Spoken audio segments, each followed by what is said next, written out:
ये तो देवर जी हैं हमारे, अंकुश भैया देवर जी हैं, लेकिन राजा भैया को नमो ज्वाइंट बा केहू कही अंकुश राजा की शादी बा, सही बात थोड़े बा। कही कि राजा की केवल शादी बा। आई कहे के बा बेस्ट शादी बेस्ट ले ले रहा हूं भैया, ले ले रहा। अब माइक आपके हवाले। एगो गीत हमने के हमार और भैया के भी बड़ी ट्रेंड में चला था। जी जी लड़की कह दिया कि नहीं पुलिस आइए हवा न दरोगा आगे आइए, आगे वाह। तब कैसे पापा मान जाई है आ नहीं पुलिस इंजीनियर न मास्टर हवा वाह। तो कैसे तो है अपने है। इसके बाद अब बोलिए सोना दी को बुलाइए ना, आइए इधर आइए। इसमें आपका बहुत बहुत आगे, आगे। बहुत बड़का रोल बचे। आइए आइए भैया आवे गई कि नहीं पुलिस हवा ना दरोगा हवा तब कैसे तो है अपने है।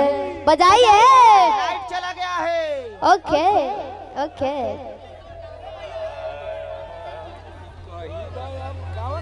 अब गाइए ना तो हम ही गा देता नहीं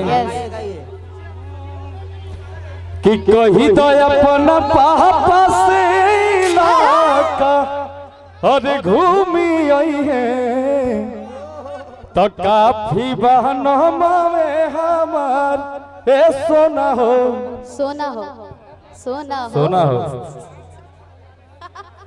कि ये काजल हो जाने ला यूपिया बिहार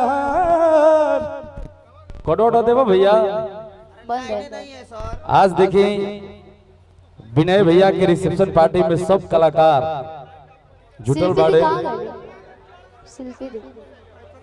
शिल्पी राज जी कहाँ हैं? आप नीचे चले गए। सब कलाकार एक साथ जुटल बाड़े, बहुत ही अच्छा माहौल बनल बा। अभी हमारा घरे भी शादी रहे तो ये हम बढ़िया से फील कर सकता नहीं। प्रेजेंट टाइम के बाद बा कि वो कलाकार के घरे जब कलाकारन के सब जमौड़ा लगेला तो कितना खुशनुमा माहौल हो जाला। आज विनय पांडे जी भी गौरवान्वित महसूस कर रहे होंगे कि सारे कलाकार आपको इतना प्यार करते हैं, इतना चाहते हैं कि आपके एक बुलावे पे आपके रिसेप्शन पार्टी में हमारे अखिलेश भैया, वाह, ये रोशन भाई, वाह, काजल जी, शिल्पी राज जी, सोना सिंह जी, शिवानी सिंह जी, हम सबके सौरभ रॉयल भाई, वाह, आपके तरफ से हम सबके अभिनंदन कर देता नहीं जितना कलाकार हम के भाई बने जानू तो भैया ओ कि कही तो अपना पापा से इलाका भूमि आई है तो काफी बहना मावे हमार सोना हो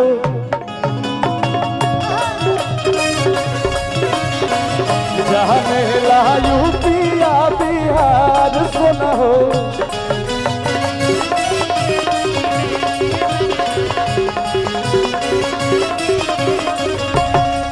नहीं पुलिस हवा न दरोगा हवा तब कैसे पापा मान जाई है। नहीं डॉक्टर इंजीनियर न मास्टर हवा तो कैसे तो है अपने है। वही तो अपना पापा से इलाका घूमी आई है कही तो अपना पापा से इलाका घूमी आई है काफी बहना मावे हमार सोना हो जाने ला यूपिया बिहार सोना हो काफी बहना मावे हमार।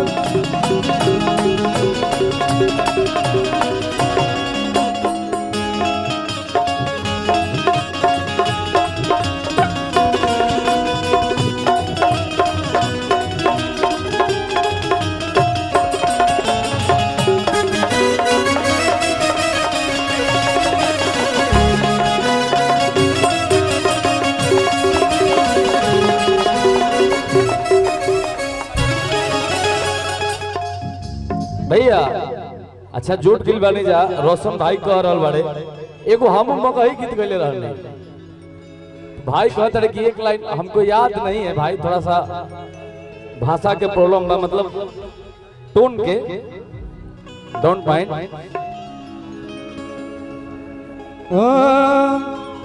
कि कवना बने जइमी के जनुआ पगला के भी सार के क्या बात है कि काढ़िले करे जावा करे जावा रोशन भैया कहाँ पड़े म्यूजिक डायरेक्टर चल कि काढ़िले करे जावा है के करे जावा दिलवा में चकुआ मार के काढ़िले करे जावा है के करे जावा दिलवा में चकुआ मार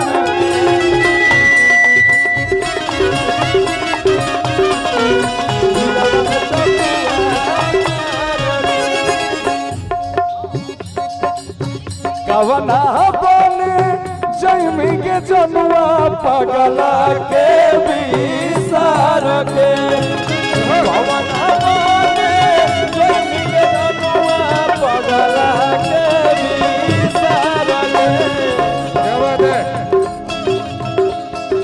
दिन तक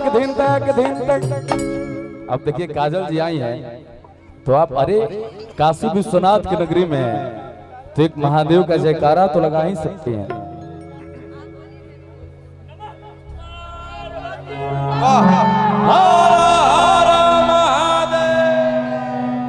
अंकुश भैया कैसा रहेगा अगर बुलेट पे जीजा अपना 2 लाइन गाए और हम अरे साथ में एकदम। गाए है ना स्टेज पे अगर 2 लाइन हो जाए विनय भाई बुलेट पे जीजा हो जाए एक बार अरे Yes, एकदम होके के चाहिए भैया आगे आइए कोटवा दो खाली स्टार्ट करी हमने के सब लोग भाई मिल जाइए गाइए ना अरे गाना सबका है के दर्शन करे जय हो काहे के लगलू है तना सवारी वाह वाह लड़कियन के भैया पुराना आदत होला ना कम से कम कैला के तो साली का बोलते कि रील बनी मंदिर के गट बाज जाए अब वीडियो बना के ढालब नेट बाज जाए अबे के बाद बुलेट पाजी जा बुलेट पाजी जा बुलेट पाजी जावे बुलेट पाजी जा बुलेट पाजी जा बुलेट पाजी जा ले चला घुमावे बुलेट पाजी जा बुलेट पाजी जा बुलेट पाजी जा ले चला घुमावे बुलेट पाजी तना सवारे भैया भैया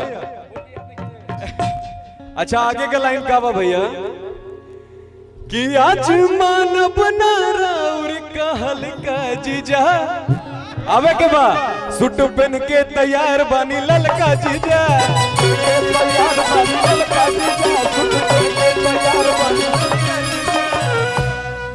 कि मानव ना हम चॉकलेट पा जीजा मानव ना हम चॉकलेट पा जीजा बुलेट पाजी जा बुलेट पाजी जा बुलेट पाजी जा बुलेट पाजी जा ले चला घुमावे बुलेट पाजी जा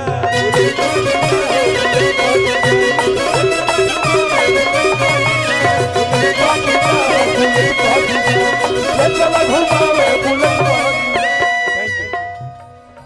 जा। क्या बात है दूल्हे राजा हो गई ओम नमः पार्वती पते हर हर महादेव जय हो आपका दाम्पत्य जीवन ऐसे ही अच्छा से चलते रहे हम सब कलाकारन की है हाँ इतना एक शब्द मैं बोलूंगी हाँ सोना जी कुछ काजल मैम हैं तो ये आपके लिए चूंकि आप हीरो हैं और ऑलरेडी इनको कौन नहीं जानता है तो ये आपके लिए बोलेंगे हाँ कि मुस्की पर आ जाके लुभा गए ने जय हो जय हो मुस्की पर आ जाके लुभा गए ने जैसा चले रहे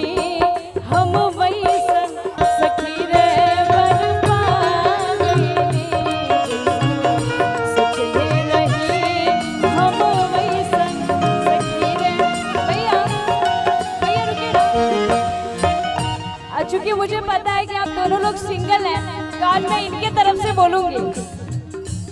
अरे इतना काहे घबरा रही है? कहियो न कहियो हमरा, कहियो न कहियो हमरा, नजरे के वार से सीखा कहियो न कहियो हमरा, नजरे के वार से सीखा जहिया मिलब करे जा तू हमार होता कि जहिया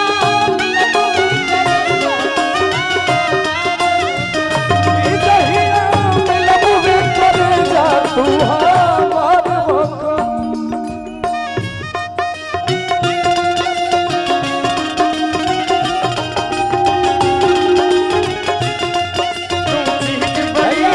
भैया रुको तो पापा के तोहरा बोला और कितना दहेज चाहिए, ये विनय जी के लिए कि पापा के तोहरा बोला और कितना दहेज चाहिए, आयो करा से डबल दिया वाइबो।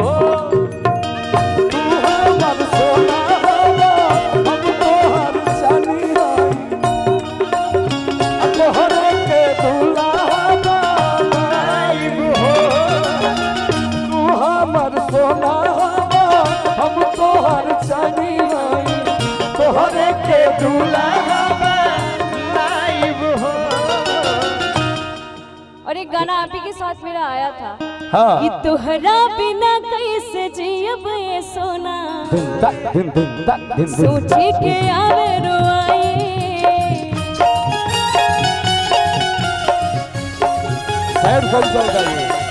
मर्जी से हमरा ये शादी ना होला, मकर मर जाए।